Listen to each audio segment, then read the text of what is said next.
میں تو حیرت میں ڈوب جاتا ہوں جب خواتین ہاتھوں میں پلے کارڈ اٹھائے میرا جسم میری مرضی کا نعرہ لیے میدان عمل میں کود پڑتی ہیں، اور پھر اس سے بڑے دکھ کی بات یہ ہے کہ ہمارا میڈیا ان کے پیچھے کسی نہ کسی انداز سے کھڑا ہو جاتا ہے اور ایک ماحول پیدا کیا جاتا ہے کہ اس کی زیادہ سے زیادہ تشہیر ہو۔ میرا معاشرہ، میرا دین، میری مشرقی روایات، میرا کلچر، میرا تمدن، میری تہذیب اس کی حمایت نہیں کرتا۔ میرا دین تو مجھے اس بات کا سبق دیتا ہے، میری بہن کو، میری بیٹی کو، میری ماں کو، میری بیوی کو میرا دین یہ سبق دیتا ہے کہ وَلَا تَضْرِبْنَ بِأَرْجُلِهِنَّ لِيُعْلَمَ مَا يُخْفِينَ مِنْ زِينَتِهِنَّ، کہ وہ اتنے زور سے قدم بھی نہ رکھیں کہ ان کے پاؤں میں پڑے ہوئے پازیب کی چھنکار غیر مرد کے کانوں تک پہنچے۔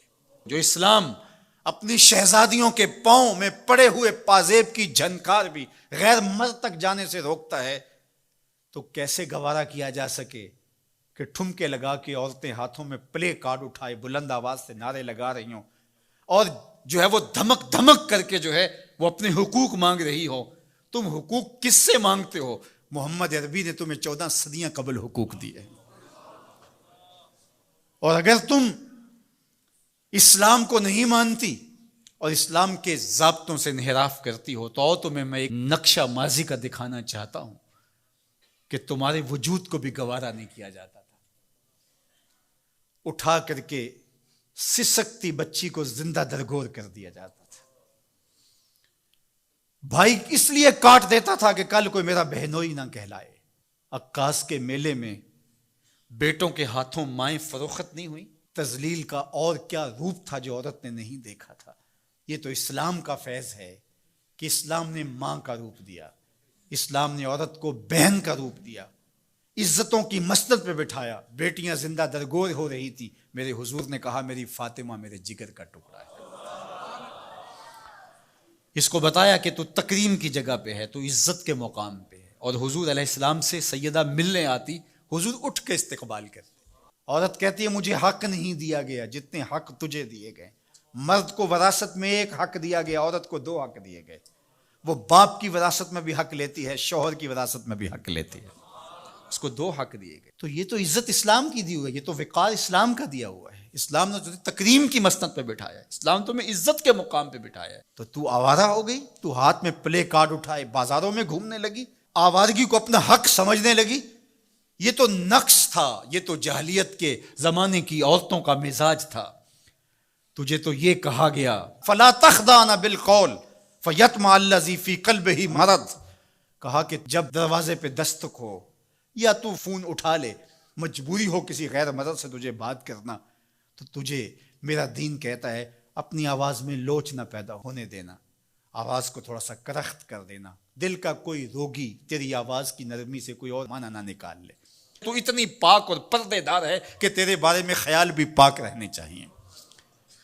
تجھے دیکھ کے مرد کو ادب سے نظریں جھکانے کا حکم دیا گیا ہے۔ نگاہیں نیچی کر لو، محمد کی شہزادی آ رہی ہے۔ نگاہیں نیچی کر لو، فاطمہ کی بیٹی آ رہی ہے۔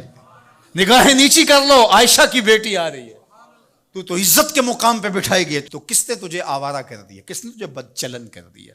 چند ٹگوں پہ، چند ملکوں کے سرمائے پہ، اور چند آوارہ عورتوں کے کہنے پہ جو مغرب کی وظیفہ خور ہیں اور جو نہ نظریہ پاکستان کو مانتی ہیں اور نہ ہی نظریہ اسلام کو مانتی ہیں، ان کے کہنے پہ تو ان کے ساتھ جا کے کھڑی ہو گئی۔ پلٹا واپس، تیری راہیں تیرا دین دیکھ رہا ہے۔ یہ 4 دن کی زندگی ہے، یہ بکھر کے ٹوٹ جانے والی سانسیں ہیں۔ آجا، تیرا دین انتظار کر رہا ہے، تیری نسلیں تیرا انتظار کر رہی ہیں۔ بطول باش و پنہا شو ازیں اثر کہ در آغوش شبیر بگیری۔ اقبال نے کہا بہن بطول بن جا اور زمانے کی نگاہوں سے پوشیدہ ہو جا، پھر تیری آغوش میں بھی حسین کے جانشین پیدا ہوں گے۔ تو مغرب کی ٹینو نہیں ہے، تو محمد کی بیٹی ہے، اور تیرا پردہ تیرے لیے بوجھ نہیں ہے، تیرے پردے کی ایک سلوٹ تیری آبرو کا پیرا ہے۔